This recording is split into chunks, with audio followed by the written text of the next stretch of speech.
여호와께서 내게 이르시되 모세와 사무엘이 내 앞에 섰다 할지라도 내 마음은 이 백성을 향할 수 없나니 그들을 내 앞에서 쫓아내보내라. 그들이 만일 네게 말하기를 우리가 어디로 나아가려 하거든 너는 그들에게 이르기를 여호와께서 이와 같이 말씀하시니라. 죽을 자는 죽음으로 나아가고 칼을 받을 자는 칼로 나아가고 기근을 당할 자는 기근으로 나아가고 포로될 자는 포로됨으로 나아갈지니라 하셨다 하라. 내가 그들을 네 가지로 벌하리니 곧 죽이는 칼과 찢는 개와 삼켜 멸하는 공중의 새와 땅의 짐승으로 할 것이며 유다 왕 히스기야의 아들 므낫세가 예루살렘에 행한 것으로 말미암아 내가 그들을 세계 여러 민족 가운데 흩으리라. 예루살렘아, 너를 불쌍히 여길 자 누구며 너를 위해 울 자 누구며 돌이켜 내 평안을 물을 자 누구냐. 네가 나를 버렸고 내게서 물러갔으므로 네게로 내 손을 펴서 너를 멸하였노니 이는 내가 뜻을 돌이키기에 지쳤음이로다. 내가 그들을 그 땅의 여러 성문에서 키로 까불러 그 자식을 끊어서 내 백성을 멸하였노니 이는 그들이 자기들의 길에서 돌이키지 아니하였음이라. 그들의 과부가 내 앞에 바다 모래보다 더 많아졌느니라. 내가 대낮에 파멸시킬 자를 그들에게로 데려다가 그들과 청년들의 어미를 쳐서 놀람과 두려움을 그들에게 갑자기 닥치게 하였으며 일곱을 낳은 여인에게는 쇠약하여 기절하게 하며 아직도 대낮에 그의 해가 떨어져서 그에게 수치와 근심을 당하게 하였느니라. 그 남은 자는 그들의 대적의 칼에 붙이리라. 여호와의 말씀이니라. 오늘도 우리를 사랑하시는 하나님께서 귀한 말씀으로 우리에게 찾아와 주신 줄을 믿습니다. 말씀이 육신이 되어 이 땅간에 오신 예수 그리스도의 그 은혜가, 예수의 피의 보혈의 은혜가 오늘 하루 우리를 살아내실 줄 믿습니다. 우리는 계속해서 예레미야 통해서 우리에게 들려주신 말씀을 통하여 내 뜻과 내 욕심과 내 입맛에 맞는 쉬운 길을 선택해서 가는 것이 아니라 말씀의 바른 길을 선택해 가야 될 줄을 믿습니다. 쉬운 길이 아닌 바른 길을 선택해 가는 삶, 이것은 우리들 주님을 고백하는 믿음의 자녀들에게 요구되어지는 진리의 길이요 생명의 길입니다. 말씀과 함께하는 이 복된 은혜가 오늘 하루도 있을 줄을 믿습니다. 오늘 이 말씀을 통해서 우리는 또한 어떤 부분을 교훈을 삼고 우리의 말씀을 통하여 거울을 삼아야 될까에 대해서 함께 살펴보고자 합니다. 먼저는 우리의 심령 가운데에 악을 도려내야 됨을 말씀해주고 계십니다. 우리의 심령 가운데, 삶 가운데 있는 악을 도려내야 될 것을 말씀해주고 계십니다. 오늘 하나님이 하시는 이 말씀이 너무나 큰 충격적인 모습으로 다가오는 것을 보게 됩니다. 15장 1절의 시작이 이렇습니다. 여호와께서 내게 이르시되 모세와 사무엘이 내 앞에 섰다 할지라도 내 마음은 이 백성을 향할 수 없나니 그들 내 앞에서 쫓아내 보내라. 하나님께서 모세와 사무엘이 내 앞에 섰다 할지라도 이미 정한 이 뜻을 돌이키지 않겠다라는 하나님 아버지의 단호함을 보여주고 계십니다. 내가 너희들을 이제 심판할 것인데 그것은 확고한 것이다. 흔들리지 않을, 번복함이 없는 그러한 것이다. 라는 그 주장을 더 굳세게 하시기 위하여서 모세와 사무엘 이 두 사람을 하나님이 말씀해 주고 계십니다. 오늘 이 도움말 아랫부분을 보시면 모세와 사무엘에 대해서 어떻게 나타내고 있는가? 하나님 앞에서 백성을 중재하는 중보자의 대표라고 나와 있습니다. 정말로 이 모세와 사무엘 이 두 인물은 하나님과 백성 사이에서 다리와 같은 역할을 하였던 중보자의 사명을 감당했던 인물들입니다.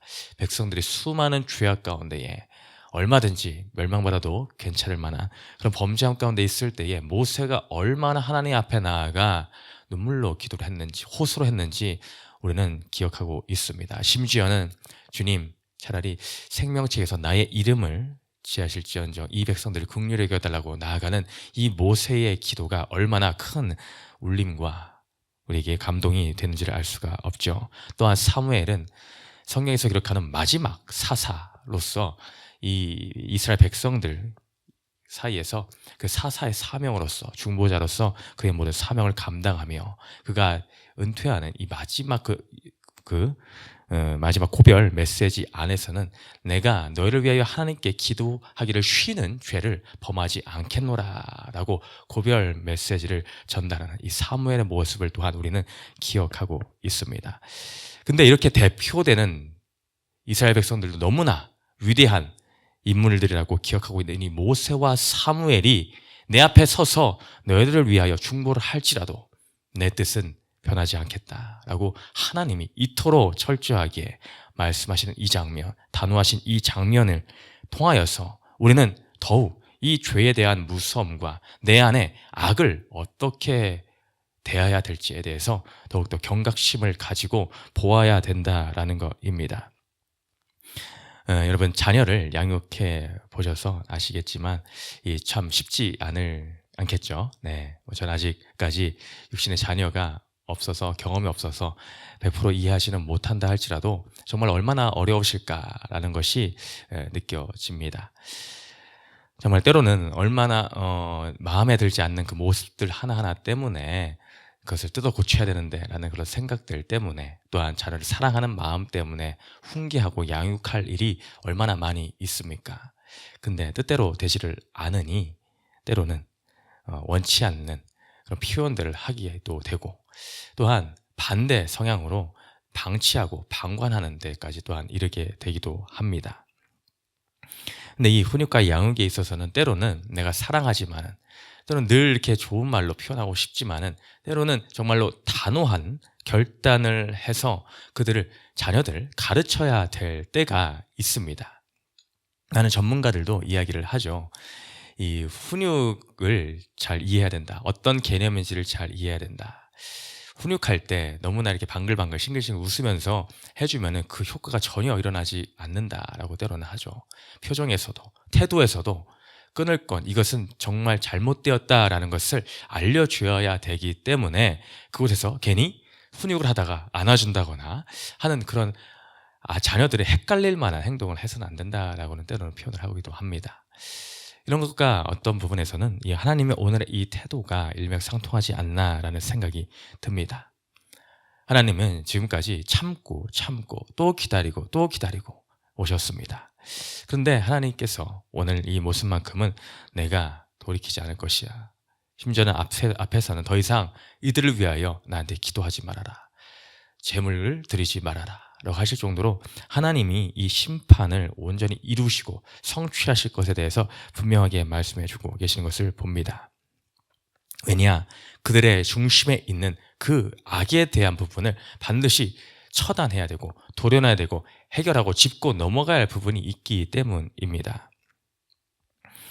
이 악의 영향력에 대해서 성경에서 표현하고 있는 것 부분들이 몇 가지 있습니다. 그 대표적으로 이 누룩과 나병에 대한 부분을 우리는 볼 수가 있죠. 성경에서는 수없이 누룩을 조심해야 될 것을 말해주고 있습니다. 왜냐? 이 누룩의 성질이 이 죄악의 성질을 나타내기에 너무나 좋기 때문입니다. 누룩의 성질은 극히 작은 것, 작아 보이는 것 하나, 그 소량, 미량의 것으로 어떤 효과를 가지고 오는가 생각하지 못할, 상상하지 못하게 퍼져나가고 그것이 부풀러 올라가는 그런 현상을 우리는 쉽게 볼 수가 있다라는 것이죠. 그래서 이 누룩의 이 발효하는 이 성질, 이것을 가지고 이단 사상을 퍼뜨리는 것들이나 거짓 교사들의 위험성들이나 또한 부패나 타락함, 이런 것들을 성경에서는 많이 이야기하고 있다라는 것이죠. 그래서 소제물을 드릴 때에 이 누룩을 금하는 모습들을 보게 되고, 유월절 기간에는 집안에서 모든 누룩을 다 치워버립니다. 또한 무교절 기간을 지날 때 음식에 이 누룩을 넣는 것을 금하기까지 하는 모습을 보게 되죠. 왜냐? 이 모든 것이 우리의 죄악의 성질들을 나타내고 있기 때문이다라는 것이죠. 또한 나병에 대해서 레위기서 13장, 14장에서 아주 자세하게 세세히 기록을 하고 있는 것을 보고 있는데, 그 안에는 피부에 생기는 나병, 또 의복과 가죽과 그런 게 건물에, 집안에 생기는 온갖 나병에 대해, 그 곰팡이에 대해서 말을 해주고 있습니다. 나병의 환부나 이 곰팡이와 같은 것들 또한 쉽게 퍼진다라는 성질을 가지고 있죠. 그래서 그런 것들이 가죽이나 의복에 생길 때에 그것을 너희들은 태워버리라 버리라라고 명령하고 있는 것을 보게 됩니다. 왜? 그것이 이 죄악의 것을 성질을 나타내고 있기 때문에 철저하게 제거해야 될 그 표현을, 단호함을 나타내기 위해 불태워 버리라. 또한 집안에 그런 곰팡이가 생길 때 심해지면은 그 모든 집을 헐어버리라라고까지 말씀하실 정도로 이 죄악에 대해서 하나님을 철저하게 다루고 계심을 보고 있다라는 것입니다. 이것은 하나님이 추구하시는, 우리에게 원하시는 하나님의 그 마음, 내가 거룩하니 너희도 거룩하라 라는 이 거룩의 성질과 대립점에 서 있는 것이 이 악의 모습입니다. 그러니 시편 1편 1절에서는 복 있는 사람은 악인들의 꾀를 따르지 아니하며 죄인의 길에 서지 아니하며 오만한 자의 자리에 앉지 아니하고, 우리는 이런 모습이 되어야 됩니다. 하나님 앞에 선 복 있는 사람의 그 모습, 악의 길을 과감히 가차없이 버려버리고 거룩의 길을 선택하는 그 모습, 그것이 바로 바른 길을 따라가는 주님의 자녀의 모습인 줄 믿습니다. 우리는 악을 쉽게 여겨서는 안 됩니다. 작게 여겨서는 더더욱 안 됩니다. 그러한 일들이 반복되었기 때문에 오늘날 이스라엘 백성들이 그런 심판을 당할 수밖에 없더라라는 것이죠. 우리가 잘 아는 말씀 데살로니가전서 5장 22절에 악은 어떤 모양이라도 버리라, 악은 어떤 모양이라도 버리라라고 분명하게 말씀해 주고 계십니다. 우리는 그 누구도 이 죄악 앞에서 교만할 수 없습니다. 자만할 수가 없습니다. 나는 이쯤 믿었으니 믿음이 꽤나 괜찮아, 그러니 나는 그런 환경에 있어도 얼마든지 이길 수 있어 라고 자부하는 그 순간 그 틈을 타고 들어오는 것이 바로 악한 마귀 사단입니다. 우리는 내 자신의 능력을 자신해서는 안 됩니다. 내가 무슨 능력이 있어서 죄의 유혹으로부터 자유로울 수가 있겠습니까? 안 됩니다. 그러니 우리는 그런 순간들이 있을 때에 의도적으로 피해야 됩니다. 멀리 해야 됩니다. 내가 그것과 맞서서 싸우겠다? 아닙니다. 그것은 교만한 태도입니다. 하나님이, 주님이, 예수 그리스도가 그런 힘을 주시기 때문에 우리가 이길 수 있지, 나의 힘으로는 전혀 이길 만한 능력도 자격도 아무것도 없습니다. 그러니 우리는 겸손함으로 하나님 앞에 늘 그래서 나아가야 됩니다. 오늘 그 죄악의 대표성을 가지고 나타나는 인물이 4절에 등장을 하는데 유다 왕 히스기야의 아들 므낫세가 등장을 합니다. 이 므낫세는 이 말 그대로 히스기야의 아들이었습니다. 히스기야라고 하면은 이스라엘 백성 유다 남유다의 이 선왕 중에 한 사람으로 뽑히는 요시야와 함께 뽑히는 그 왕 중에 한 인물이죠. 근데 이 아버지는 그런 선왕으로서 뽑히는 그런 행적을 살아왔는데 반면에 이 므낫세는 그와는 전혀 다른 모습의 삶을 살아왔더라라는 것입니다. 그래서 그 므낫세가 예루살렘에 행한 것으로 말미암아 내가 그들을 세계 여러 민족 가운데 흩트리라라고 분명하게 말씀을 하고 계십니다.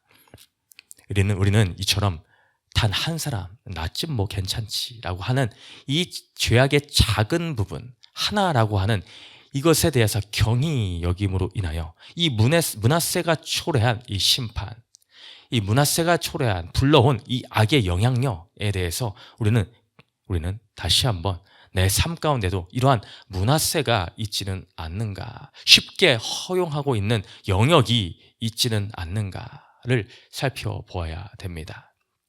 날마다 말씀 가운데 거울 삼아 비춰보아야 된다라는 것이죠. 우리가 악을 날마다 이렇게 정리해야 될 중요성, 그 이유의 한 가지가 또 이 두 번째 단락을 통해서도 알 수가 있는데, 그것은 바로 오늘 말씀을 통해서 깨달을 수 있는 그 두 번째, 하나님의 때는 반드시 그 끝이 있다라는 것입니다. 하나님의 기다림에는 끝이 있다. 이것을 우리는 늘 기억해야 됩니다.